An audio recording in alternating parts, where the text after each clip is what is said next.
Express du jour, les 6 erreurs que commettent les célibataires en quête d'amour. Bonjour à toutes et à tous, je suis Bénédicte Anne, votre love coach depuis 2004. J'ai créé les Cafés de l'amour, j'ai écrit 4 livres dont vous trouverez les références ci-dessous. J'accompagne les hommes et les femmes à être en couple. Je donne du sens à leur passé amoureux de façon à ce qu'ils changent leur mindset, c'est-à-dire leur façon de voir les choses, et qu'ils puissent attirer des personnes différentes. Avant d'aller plus loin, je vous invite à appuyer sur le petit pouce bleu pour soutenir mon travail. Abonnez-vous à ma chaîne, ainsi vous rejoindrez la communauté que nous avons créée par le biais des Cafés de l'amour, cette communauté dans laquelle nous donnons du sens à ce qui nous arrive, au-delà bien sûr du fait d'être heureux dans sa vie amoureuse. Merci de rester jusqu'au bout parce que ce serait dommage de passer à côté de ces erreurs qui pourraient, si vous ne les faites plus, vous permettre de rencontrer une âme sœur. Vous pouvez aussi télécharger votre cadeau, attirer une âme sœur et la garder près de soi. Vous avez le lien ci-dessous. Ces erreurs pourraient vous paraître enfantines ou stupides ou ringardes ou d'un autre temps. Et pourtant, croyez-moi, si vous saviez le nombre de célibataires que j'ai coachés et qui sont passés à côté de l'amour parce qu'elles n'ont pas respecté ce protocole, vous seriez surpris, surprise.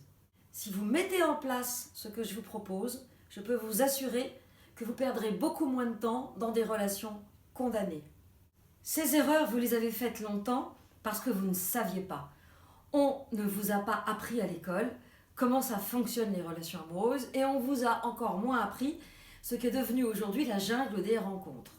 Que vous vous rencontriez d'ailleurs dans la vraie vie ou par les sites internet ou les réseaux sociaux. La première erreur consiste à ne pas écouter. En effet, très souvent l'autre va vous donner des informations importantes et vous n'allez pas les écouter, soit parce que vous avez envie d'occuper l'espace et que vous avez plus envie de parler que d'écouter, soit parce que ce qu'il vous raconte et qui pourrait être important pour la suite de l'histoire ne vous intéresse pas, dans la mesure où ça ne correspond pas à ce que vous auriez envie d'entendre. Soit parce que vous ne posez pas les bonnes questions. La deuxième erreur consiste à prendre pour argent comptant tout ce que l'autre vous dit. Donc j'ai fait ceci, j'ai fait cela à tel moment, et comme ceci et comme cela, et j'habite là, et c'est comme ça, etc. Vous ne posez aucune question, vous écoutez, vous trouvez ça normal, et lorsque vous venez me voir, évidemment, vous me sortez des trucs qui me paraissent complètement fous. Alors pourquoi est-ce que vous prenez tout pour argent comptant ? D'abord parce que vous êtes naïf, naïve, et vous n'imaginez pas une seconde que l'autre peut vous raconter des histoires, puisque vous n'en raconteriez pas. D'ailleurs, vous n'en racontez pas, donc vous n'imaginez même pas que quelqu'un d'autre puisse fonctionner autrement que comme vous. Or, c'est une erreur dans la mesure où l'autre en face de vous a peut-être d'autres objectifs que les vôtres. Dans la même logique, je vous invite à vérifier les informations. Certains coachés m'expliquent régulièrement qu'ils ont eu en ligne quelqu'un qui, soi-disant, fait ceci, soi-disant, fait cela. Et qu'est-ce que font mes coachés ? Ils vérifient l'information. Et effectivement, la plupart du temps, l'information est vraie. Donc, lorsqu'on vous dit quelque chose, ça me paraît important de le googler, de vérifier si c'est vrai. Parce que, de temps en temps, c'est faux. Surtout quand on a l'intention de vous manipuler. Le dernier point dans la série « Je prends tout pour argent comptant », c'est de croire ce qu'on vous dit à propos de l'appartement.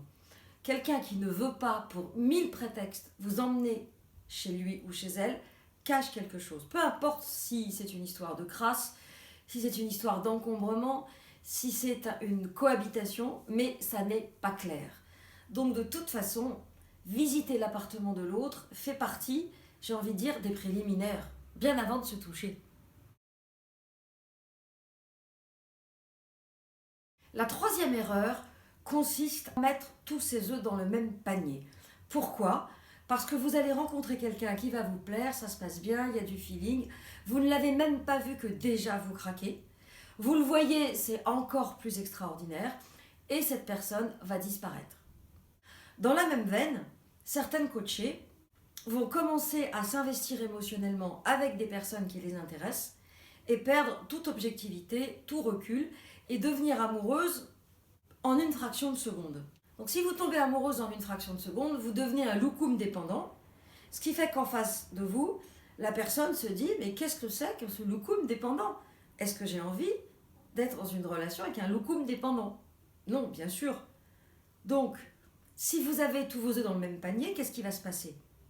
Vous allez focaliser sur une personne, vous allez dégouliner de dépendance, et l'autre va évidemment disparaître. Et si jamais l'autre disparaissait pour d'autres raisons que le fait d'être un loukoum dépendant, ça ne changerait rien. Vous en souffririez tout autant, pas parce qu'on a lu sur votre visage que vous étiez acquise, simplement parce qu'en ayant investi cette personne, alors même que vous n'aviez aucune preuve de ce qu'elle allait pouvoir vous apporter, plus dure a été la chute. Plus vous investissez quelqu'un, plus vous allez être déçu lorsque cette personne disparaît.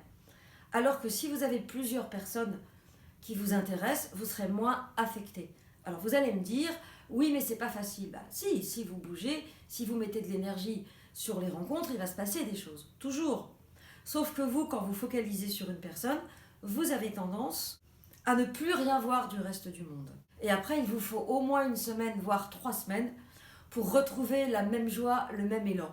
Or, c'est cet élan dont vous avez besoin pour les rencontres amoureuses.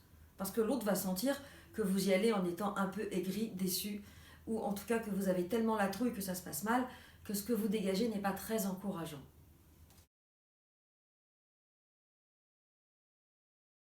La 4e erreur consiste à ne pas analyser le calendrier des rencontres, la cohérence des propos. La personne vous dit « je t'appelle tel jour à telle heure », le fait pas, le fait plus tard, le fait plus tôt, a oublié qu'elle avait dit ça, et vous allez très vite, avant même d'avoir rencontré son intimité, découvrir que finalement cette personne n'est pas cohérente, ou est sous paulet, ou a tendance à oublier. Exemple très fréquent, je reçois des textos de personnes qui me disent « il est 16h, on a rendez-vous à 18h, je n'ai pas de nouvelles, qu'est-ce que je fais ?» Eh bien cette personne vous met en dépendance. Elle vous oblige à sortir du bois pour montrer que vous avez envie de ce rendez-vous. Ce qui évidemment met le rapport de force en la faveur de l'autre. Là je parle évidemment d'un homme qui met une femme en dépendance, puisque techniquement parlant dans l'autre sens, ça ne fonctionne pas de cette façon-là.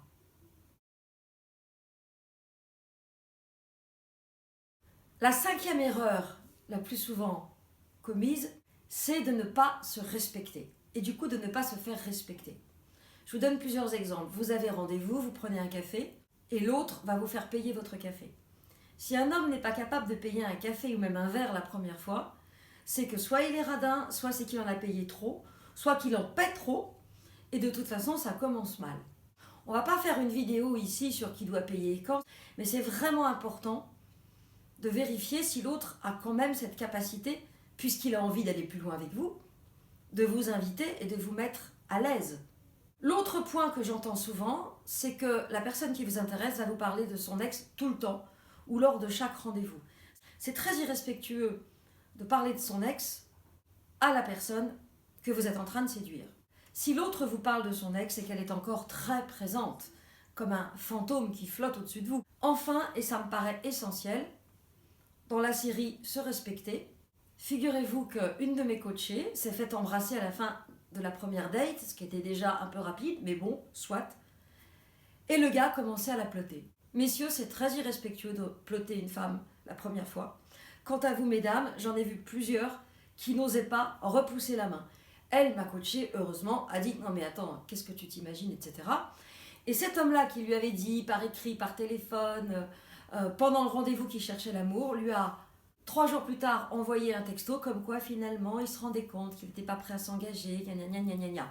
Donc en gros, madame ne voulant pas se laisser ploter, monsieur a compris qu'il ne coucherait pas au 2e rendez-vous et il a lâché l'affaire. La bonne nouvelle, c'est qu'il a pris la peine de le lui dire, ce qui fait qu'elle n'est pas en train de se demander ce qu'elle avait de pas assez ceci, de trop cela. Maintenant, elle sait que en fait le gars est arrivé genre je veux du sérieux et en fait il voulait juste du sexe la première fois.